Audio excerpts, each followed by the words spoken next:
Hey guys, welcome back to Proper Chuffed. My name's Hilton and I have no idea what I'm doing. That's Hilton with a Y, by the way. It's I've seen a couple people comment and put an I there.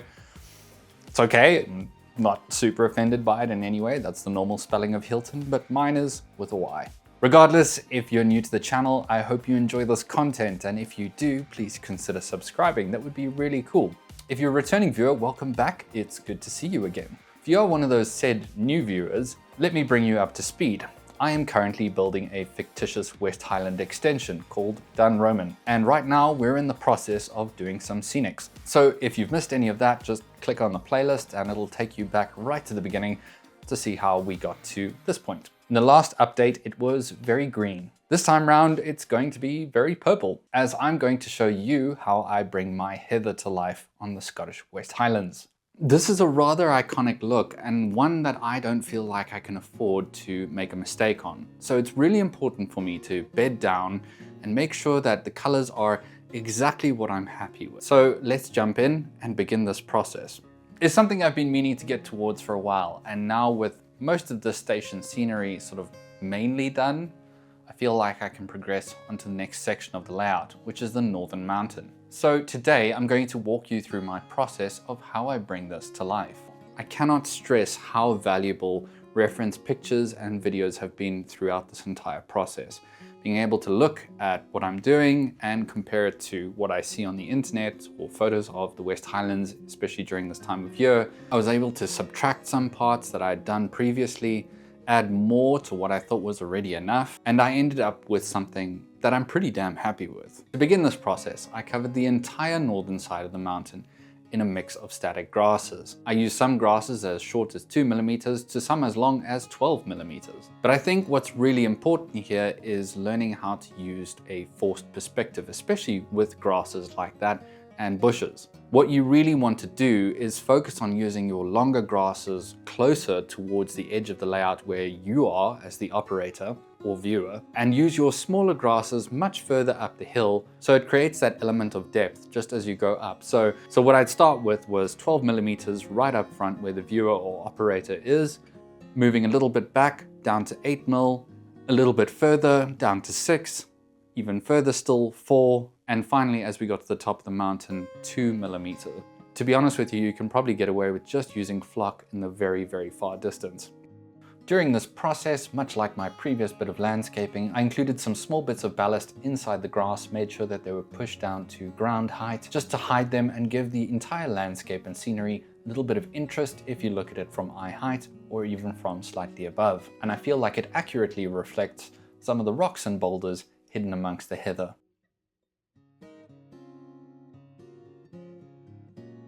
Now, this was a huge challenge for me because not only did I not have the space to reach the top of the mountain, which I had planned to do before the backboards came in, but because they came in and it went up in such a hurry, I neglected the top of the mountain. So I had to come up with some pretty unique angles to make sure that I was reaching the top of the mountain with the static grass applicator. But we got there in the end. My back is a little bit worse for wear, but you know, that's par for the course, I suppose. Once I had covered the entire mountain in a mix of different colors of grass and different lengths, as I mentioned, it was time to begin with the shrubbery and heather of the Scottish Highlands. And this was my real challenge because I want to do this right. I want a stranger to be able to walk into this room and know right away that they are looking at a Scottish layout and not just some idyllic mountainside. So getting the heather right, which is so iconic to the Scottish West Highlands, was really important to me. In the very early stages of putting down some heather, I thought I'd try something a little bit different, and as it happens, this didn't really work and I didn't like the way that it looked. I tried some very coarse and almost brown moss around the entrance of the tunnel area, hoping that would create a sense of shrubbery and dense foliage, but looking back on it, I wasn't too happy with it, so I decided to remove it. While I was doing all of this though, I also managed to cover up the sides of the previous cement/avalanche tunnel portal. I did so by applying a stone portal face on the front of the concrete and then covered up with some of my custom shrubs made with horse hay and flock. I'm not quite done with this though, there's more to come.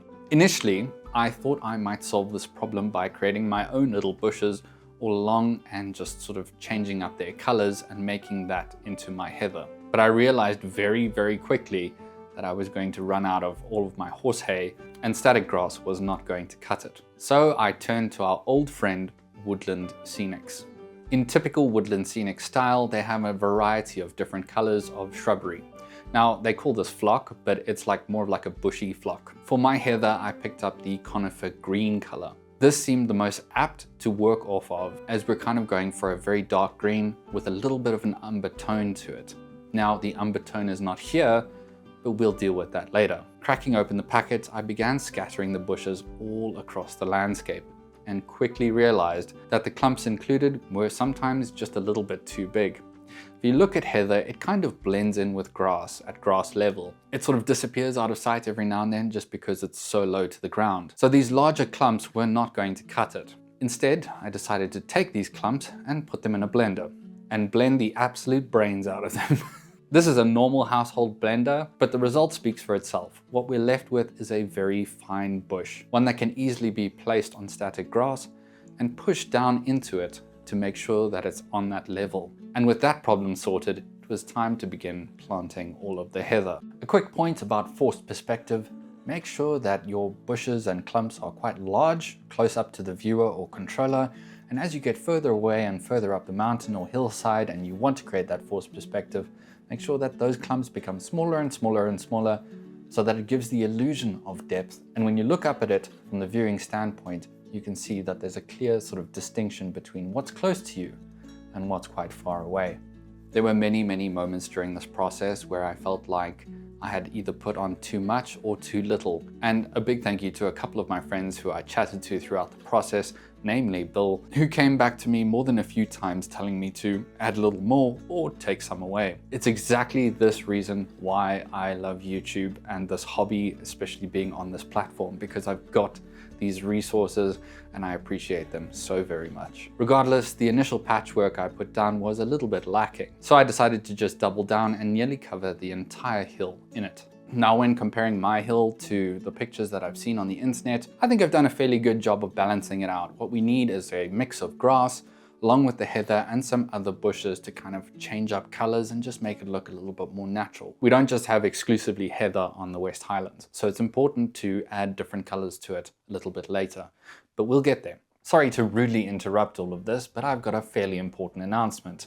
I have a new series that I'm currently running once a month called Pete and Diesel. And it's an opportunity for me to kick back, relax, and chat to you guys, my subscribers and viewers. This next month, I'm showcasing some of my subscribers' layouts. My intention is to get through all of them, and I've already had quite a few sent to me. So thank you to those who have done so already. If you would like your layout featured on my channel and you'd like me to discuss it, drop me an email at properchuftedrailways@gmail.com and I'll be sure to add it to the list. If you could kindly just include the name of your layout, the rough size of it, the setting and theme behind it, and perhaps a few bits of information about yourself, that would be really cool. I really am super excited to take a look at all of your layouts. This provides a huge amount of inspiration to me, and by doing so, you can hopefully share your layout and inspiration and ideas with somebody else. Right.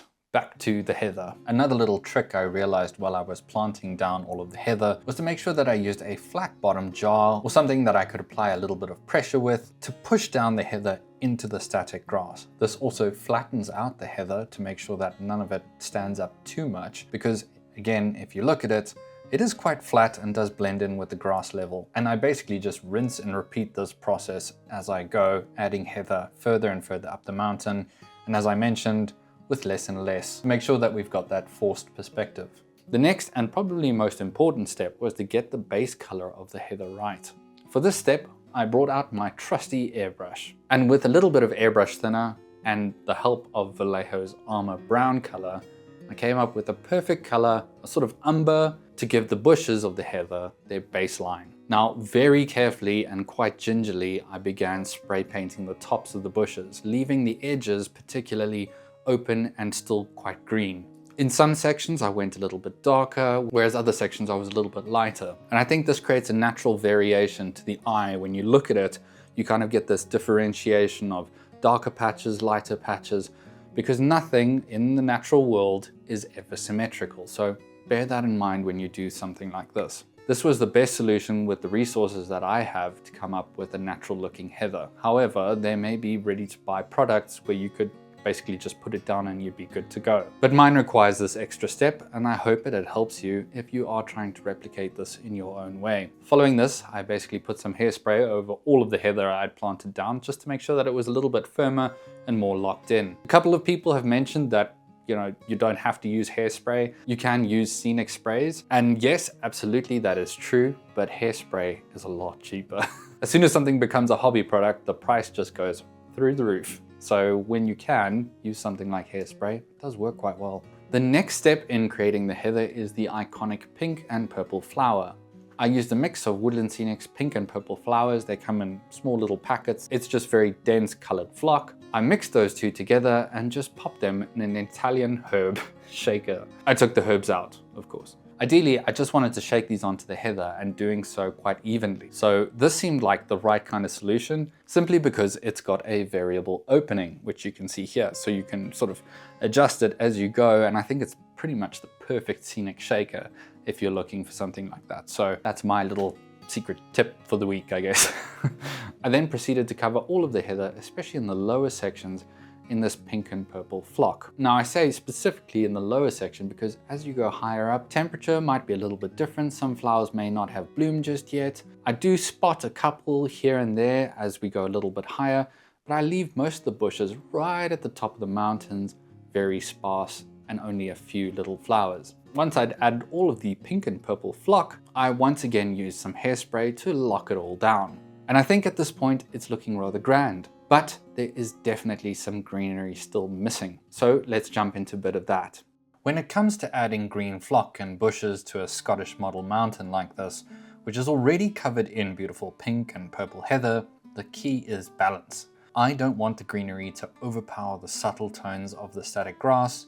Instead, I'm using it to complement the scene and give the mountainside more visual interest. I've gone for muted earthy greens, think olive and sage, rather than bright, punchy tones. That way, the added foliage blends in naturally, enhancing the landscape without stealing the spotlight from the heather. And it's easy to get carried away here. Too much greenery can be overkill. I still want patches of that grass and heather to come through, so I'm placing things quite selectively to strike the right balance between color, texture, and of course open space. I also use a couple of different flocks that I drop down onto the static grass once I've wet it with a bit of hairspray to create more of an illusion of some thicker grass or underbrush, and I think all of these elements combined make for a rather pleasing visual sight. So here we are, our completed mountain and heather. Now bear in mind, I do need to add still a lot of stuff to this mountain, including trees, some fences, and other fun, smaller bits and bobs that will kind of make this feel a little bit more Scottish, I think. Regardless, I'd love to know what you think about that heather. I know it looks a little bit chaotic, but that's kind of what it appears as when you look at it in the Highlands, and it's beautiful. The red, the green, all of it comes together to create a really beautiful, rich tapestry of the Scottish Highlands. Something I hadn't really thought about during this entire layout build was with the heather up there and this massive sort of stone facade down here, will I actually be able to see the heather up there when I'm recording trains down here? Well, let's find out, I guess.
While we're here, I just want to thank my West Highland supporters. Your support really goes a long way to making sure that the channel is a better place for everyone.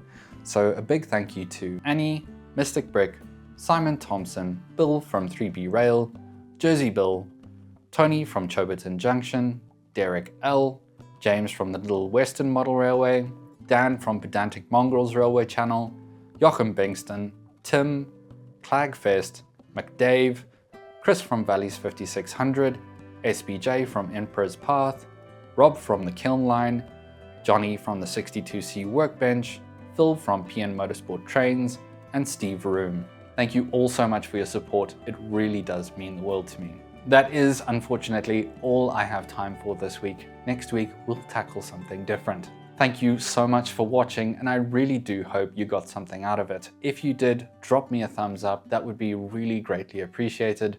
And if you haven't subscribed and you enjoyed this, please consider doing so. Until I see you next time, keep your engines fired, and of course, stay on track. All the best.